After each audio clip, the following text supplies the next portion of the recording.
Greetings, your old pal Yoshi again. And as you can see, we're back in the banished cells. And that guy's still fighting them imps. He just doesn't want to give up. Imps, scamps, call them what you will. They're losers.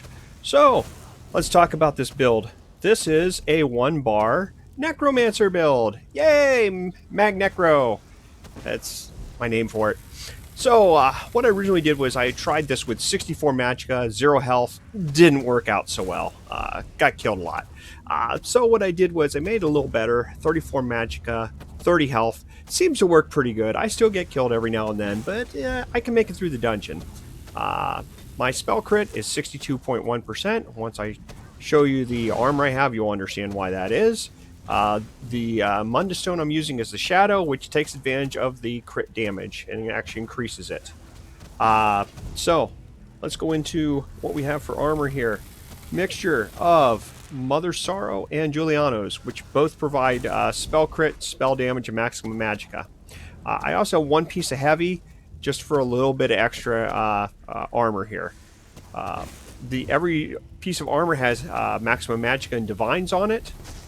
So that is what increases my magicka as well as my spell crit. And then for the necklace and rings, they're all magicka recovery and max magicka. My staff, it's absorb magicka, so it's going to bring some magicka back to me as I'm hitting things. Also, it's infused, so it's going to do that more often than it normally would. So, let's talk about constellations. CPs. Alright, whoops. Gotta stop hitting keys so fast. Alright. So, real simple. Shadow Ward and Tumbling, 40. Tumbling allows you to roll dodge. Shadow Ward allows you to block. I'm not going to do much of either of those through the demonstration. I want to show you that I do have some pretty good life going here in this character. Tenacity, 42, increases the magicka of your fully charged heavy attacks. We're going to use heavy attacks on this build. Arcanist increases your magic recovery. I have set that to 64. Healthy increases your health recovery. Set that to 64. Warlord reduces your cost to break 3. I just put 20 in there. You don't have to break free that often. If you do, you're not doing something right. Quick recovery increases your health received. I set that to 30. Hardy, I set to 40. That reduces your damage taken from physical, poison, and disease. Light armor, I set it for 40. Increases your physical resistance if you're wearing 5 pieces of light armor. I think I definitely am. Thick-skinned, it reduces damage taken from damage over time. I set that to 40. Elemental Defender protects you from flame, frost, shock, and magic. Set that for 40. Ironclad reduces damage against direct attacks. Set that for 40. Spell Shield increases spell resistance. Set that to 40. This is all about mitigating damage. If you don't get hurt, you live longer. If you live longer, you do more damage. Do the math. Thaumaturge, I set that for 64. Staff Expert. Oh, sorry. Thaumaturge is your damage over time. So that's what I'm increasing with that. Staff Expert increases damage done with light and heavy attacks from your staff. I set that to 18. Elfborn, critical damage and critical health. I set that for 64 so that when I heal or damage something critically, it's going to increase that, how much I do.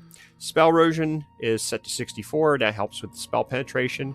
And Elemental Expert, I set that to 60, and that increases the flame, frost, shock, and magic damage I might do.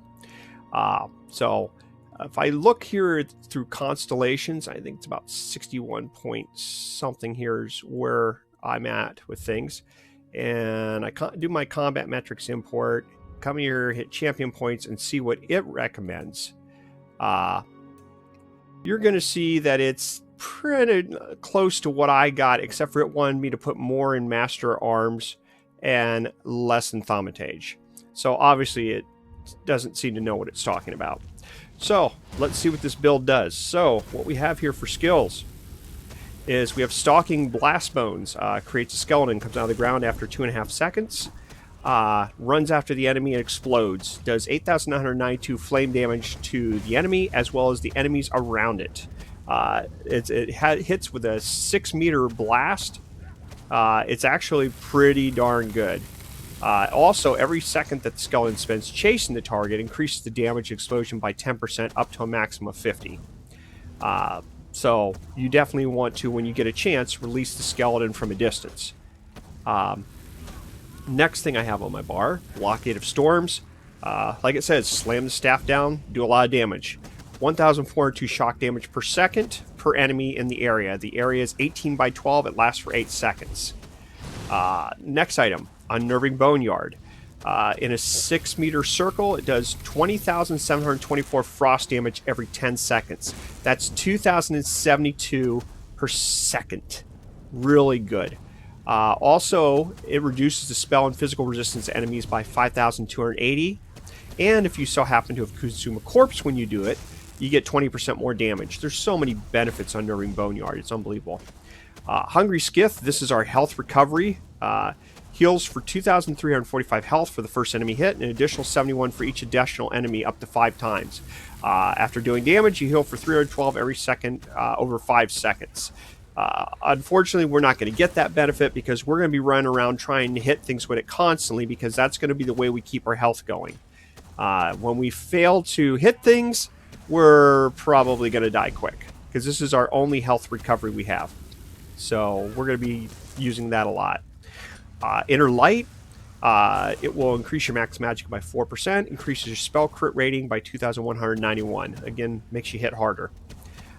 Thunderstorm is going to be our ultimate. After 2 seconds, it lays waste to anything in the area, dealing 4,351 shock damage to everything around per second for 7 seconds.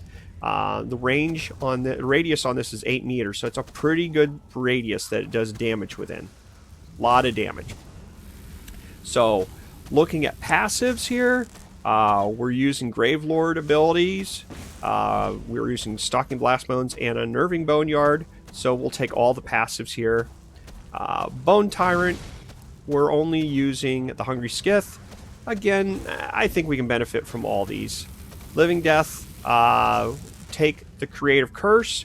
Because when you have a negative effect on you, your healing done is increased by 8%. You don't have to have a Living Death ability for that one.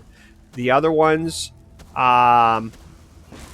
you do use Blast Bones in this build, so Undead Confederate is something you should consider. Weapon Destruction Staff, use all passives. Armor, Light Armor, all passives. Heavy Armor, you should use Resolve, Constitution, and Juggernaut, but only if you have heavy armor you're wearing. Otherwise, it's a waste of time. The other two, forget about it. You're not wearing 5 pieces of armor. What's the point? For the world, Soul Magic, you want to take and finish the main quest. Soul Summons will allow you to revive once every hour for free. Doesn't cost you anything. Free revive. It's a mulligan. You get to do over. Soul Lock. Has a 10% chance of automatically filling an empty soul gem. What this basically means is, kill 10 enemies, you get a free soul gem fill. I have like 300 and something of these gems filled up. It works really good in the background. Fighters Guild, I always use Intimidating Presence for quests, because what it does is it allows you to get past some of the bylines in the quest earlier. Also, Banish the Wicked. Banish the Wicked. You generate 3 ultimate when you kill an undead, Daedra, or werewolf. So you don't have to have any Fighter Guild items stacked to do any of that. Mages Guild, you just want Persuasive Will. The rest of them don't matter. They're not going to help you do anything.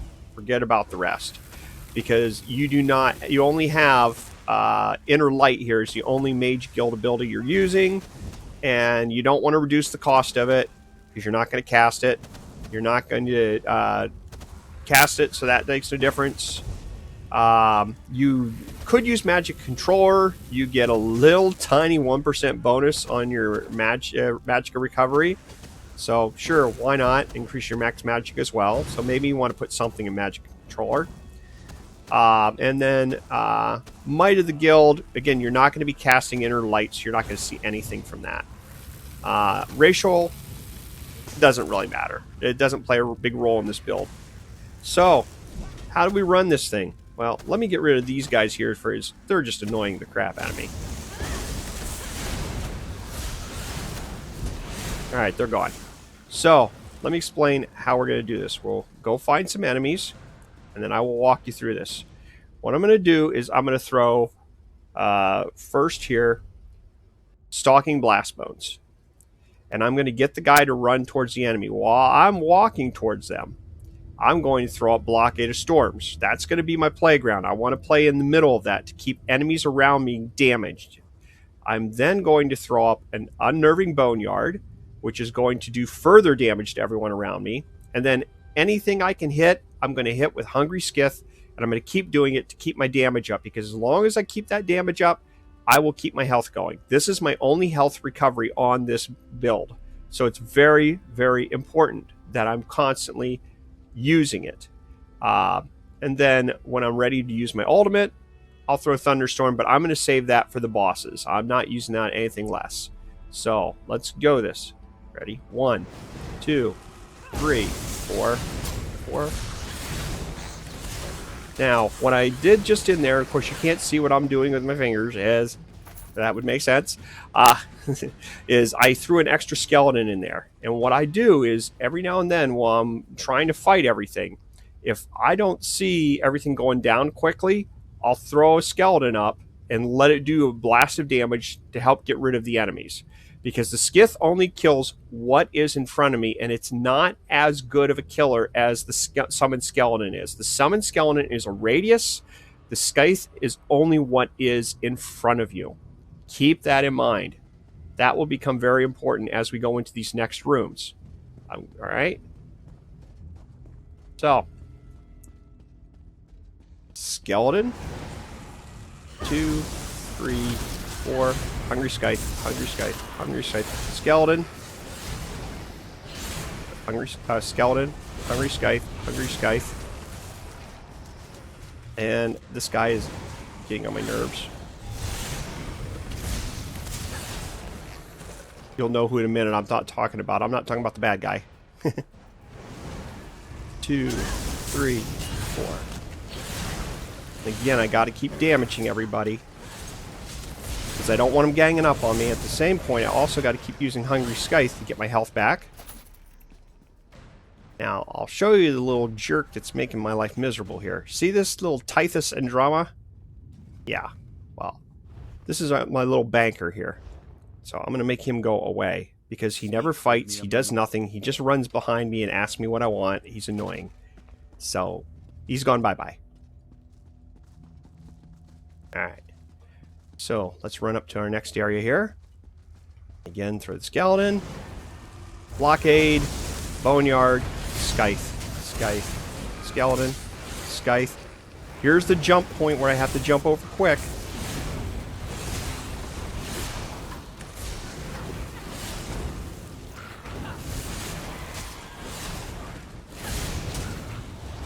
And there I did a boneyard. Everything's dead. So you do have to kind of, you can't, it's not one of those builds where you can just keep spamming the same pattern over and over again, or keep using the same button over and over again. You have to kind of feel this one out. You have to think about this. So if you see a group of enemies together and they're not right next to you, and you know you can't hit them with the scythe right away, throw a skeleton at them. As far as the throwing down a blockade of storms, I wouldn't do it beyond the first shot, typically. Same with the boneyard. I don't always throw that down. I'm mainly using the skeletons and the scythe. If I'm in a prolonged battle, then I might be throwing down the blockade of storms and the unnerving boneyard. You just got to feel it. You just got to feel your way through as what the best thing is. Now here, I'm going to use my ultimate. Boom.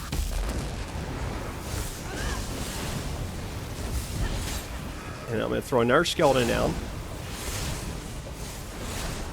Now here's the thing. This is the part about the build you have to think about. Because I can't just keep hitting scythe on this guy, because what's going to happen is I'm going to run out of health. Or I'm sorry, not health, magicka. So this I'm going to run a little bit different here. I use the scythe enough to get my health up. And then I start throwing down my other stuff.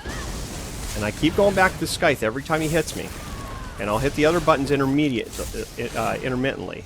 And then sometimes I'll hit a heavy attack like that. So this is what I'm talking about. You cannot use a strategy where you're just going to keep using a rotation. It's not going to work. Not on this build.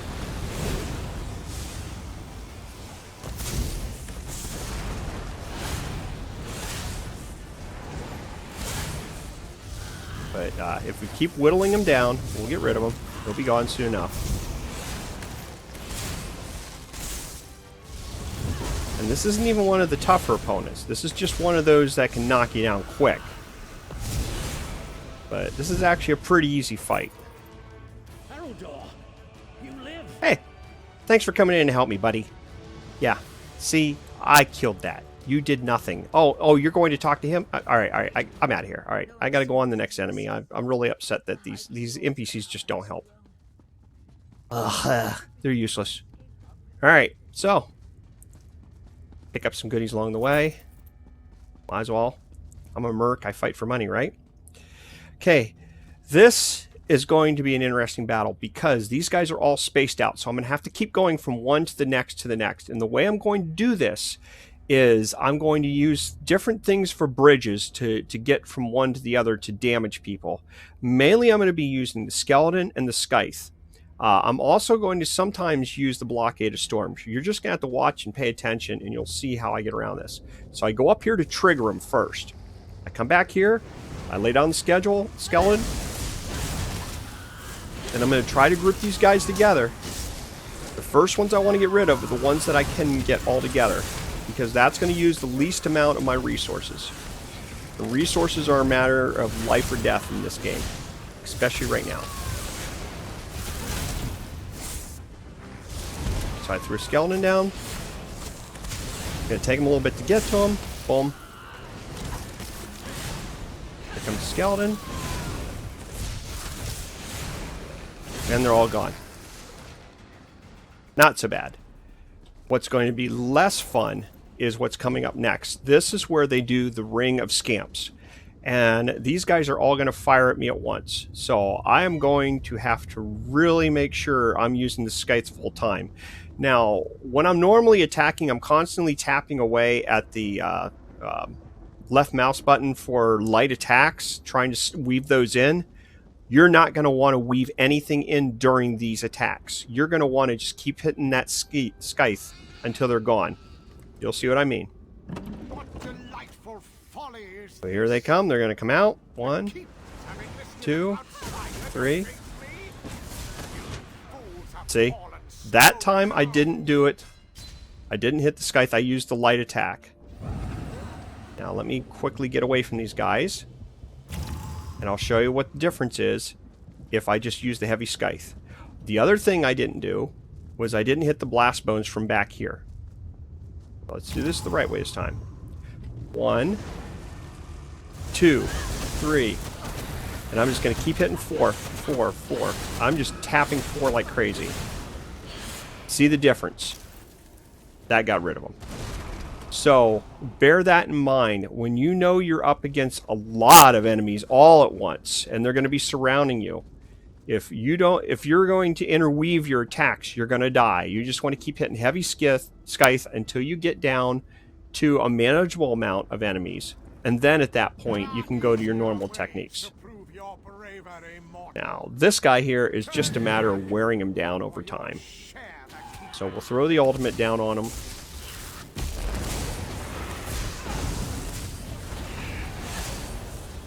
And I'm going to actually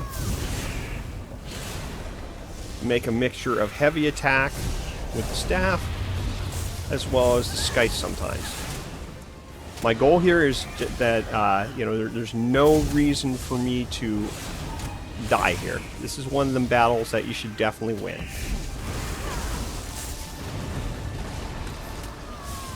So here we go. Just going to drag him down with the heavy attacks. Every now and then throw a scythe in there.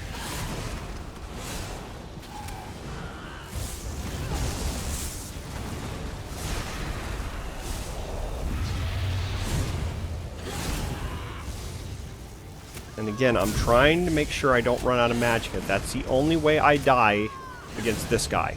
Because if I run out of magicka, then yeah, I'm definitely going to die. Because then I'll have no way to recover health. So this is one of those don't be stupid things. Which unfortunately, I'm really good at being stupid, so...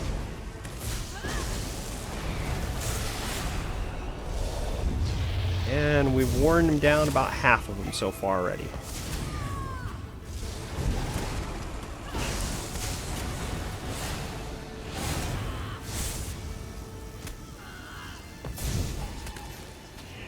And you notice every time he hits me, he doesn't do much damage. The reason I keep dancing around him is I don't want him leaping on me.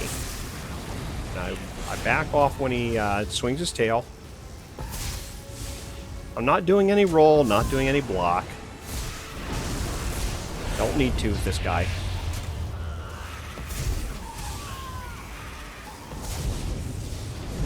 And he's going to be dead any moment.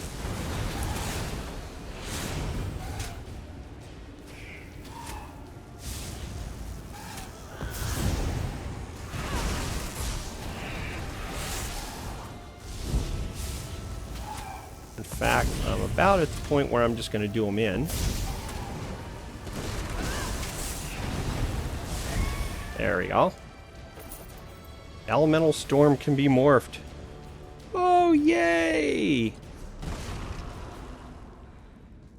And did I mention that these builds are always a work in progress? So, Elemental Storm, we're going to... Oh, can't morph it. I have no skill points. Darn shame. But yeah, I'll morph that into something better later on. Alright, so here, we gotta get through these guys.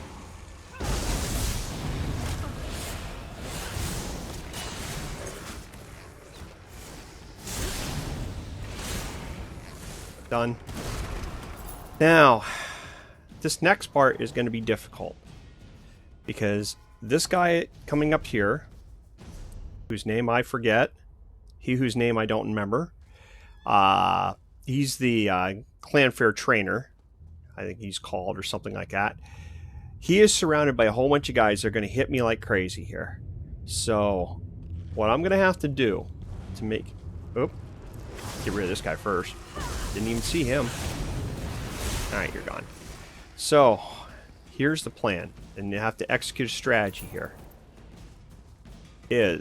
I need to throw down my ultimate and get as many of these guys in there as possible. I'm also going to have to really hit down on the scythe quick to keep healthy here, because they're going to hit me like crazy to begin with. So here goes.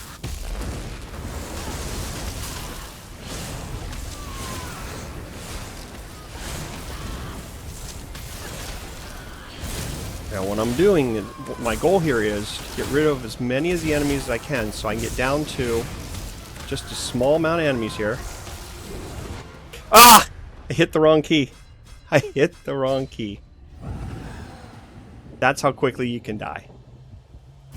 And you saw the little eye come up there? That was where I hit inner light instead of scythe, and it died. I died that quickly. The good news is, I took enough of them with me that I think I can finish the rest of this okay. So here's what I'm going to do. So here. Stay out of the red. That's it. Go to your other enemies. That's exactly what I was hoping you'd do. Because then I can get rid of these guys both at once. Now it's just me versus him and whatever he brings to me. But he's done. He's toast. He knows it. Now I'm going to have to gather some energy here.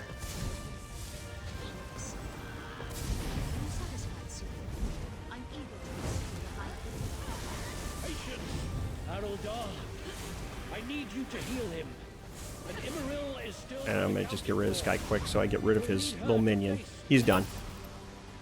So I could have won that battle if I would have hit the right key at the right time back there. But I didn't. So, one death. But remember, we get a mulligan for free because of our build. Make sure I'm going the right way. Yes, I am. Let's see if we can finish the rest of this off. Dun, dun, dun.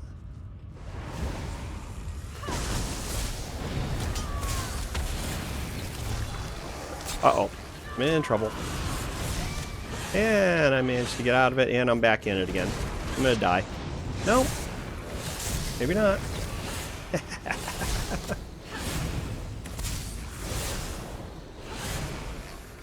And I escaped it. I should have died there. But because I hit the scythe at just the right moment, I lived.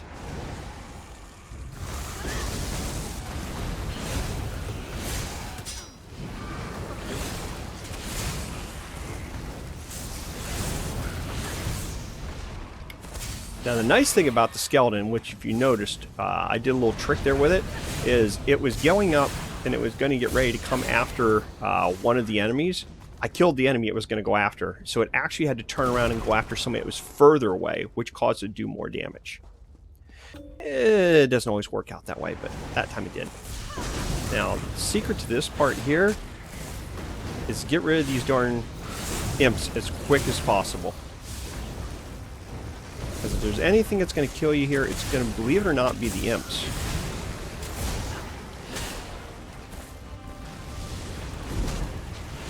So we'll get rid of these guys real fast. Alright. Now all we have to do is just last this guy out.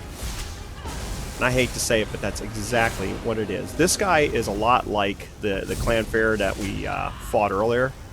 All we have to do is just keep hurting him.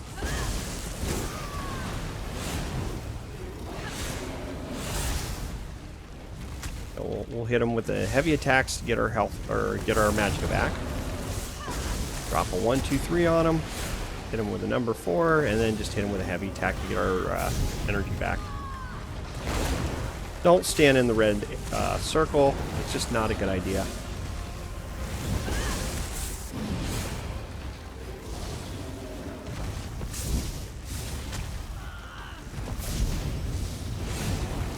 You notice, you know, I can actually dive in the circle and hit him with that.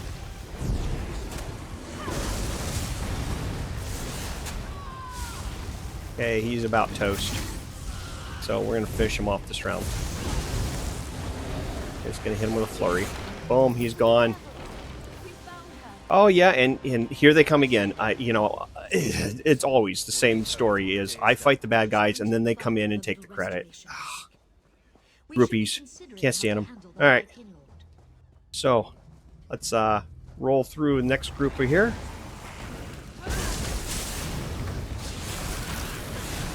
And again, what I'm trying to do is not show you the best technique for playing Elder Scrolls Online. there's a lot better players than me. In fact, there's probably 90% of the players are better than me. That's not my goal. My goal is to show you that you could do what I'm doing, which is finishing a dungeon on your own. You could finish banished cells on your own. You do not have to be an elite player. You do not have to have elite gear. It helps, but you don't have to.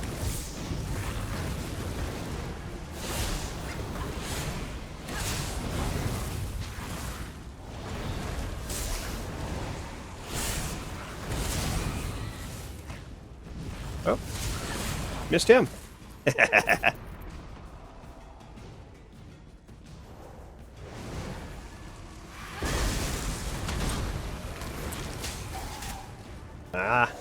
This is where my breakaway comes away. That little 20 I put in there, that allowed me to break away. Alright, so let's go after these guys. I'm going to give the skeleton a good running jump here on this. This is another one of those where everybody is kind of away from you a little bit.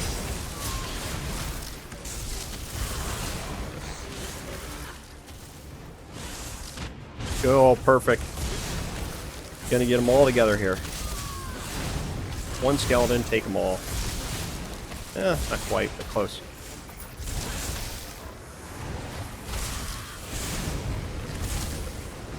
And again, I'm going between Hungry Scythe and Skeleton here at this point. And they're all gone. Alright, now this, they're spread out a bit too, but there's a lot of archers here, so you really want to be careful.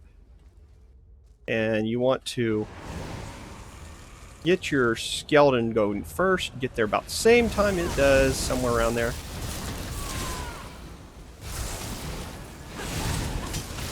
You gotta keep hitting, guys. Because if you run out of health, you're done.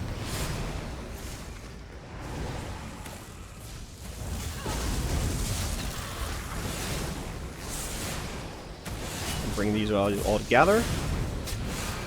Not so bad. And they're all gone. So, now what do we do? Well, we beat the last guy. That's what we do. Yeah. Now, I'm going to let this guy beat up on me a while. But again, I want to show you how much punishment this build can take. That's the goal here. Yes, I can dodge roll and not get hit. I know that. I've played this game for well over a year now. So I know this good stuff.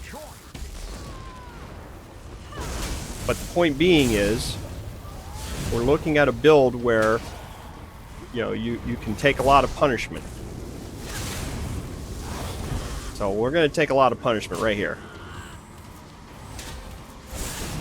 And we're going to hit the eye here because it's fun to hit the wrong button. Ugh.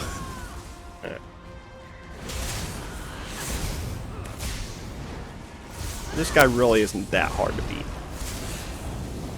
Only because he does a lot of stupid things. Alright, I'll block that. And then he's going to hit me with that anyway. See, yeah, it's like, what do you block for?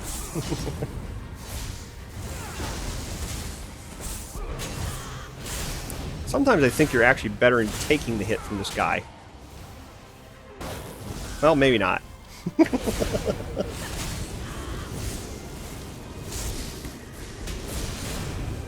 And I am interweaving light attacks in between, just so you know.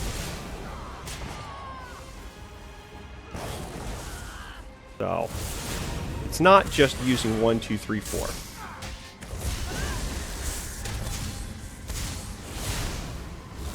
And we'll throw an ultimate, because ultimates are fun. And I'm going to hurry up and get back into my ultimate so he takes some more damage. I hate to waste an ultimate. It drives me up the wall.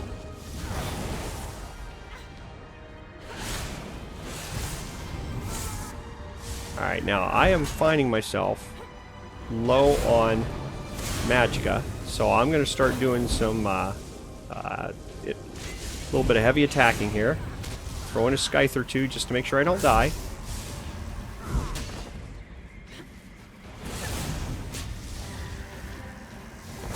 But if you notice, for the longest time there, I was not using heavy attacks. I was beating the daylights out of them. I was able to keep going. Alright, now we're full power again.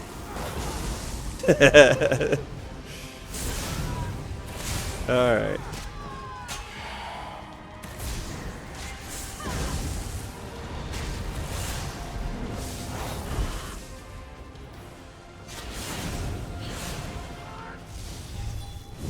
We'll block this one.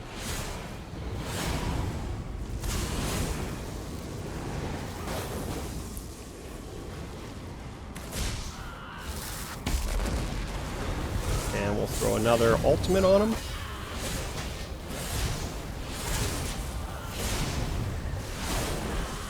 I had him confused there for me. You know where to go.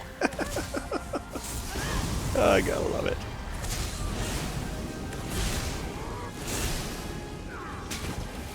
Alright, just die already. You're annoying me. You're annoying me. You're dead. Okay. Done. So, once again, we have defeated the banished cells, and this time we did it with a 1-bar necromancer. So, 1-bar necromancer possible? Absolutely. We just did it. So, thank you everybody for watching. If you have any questions, go ahead and put them in the comments section. Subscribe to the channel. I will try to create some more 1-bar builds for other classes. As a matter of fact, I also have an update that's coming up for the Sork. I found out how to do that build better, so I'll be posting that soon. And I hope to post some other builds as well, which are going to be 2-bar builds, but again, keeping with the thought of making them simple. So definitely there'll be simple builds that anybody could do. So that's all I have for today. I thank everyone for watching. Have a great, awesome day. Thank you. The keepers are the best.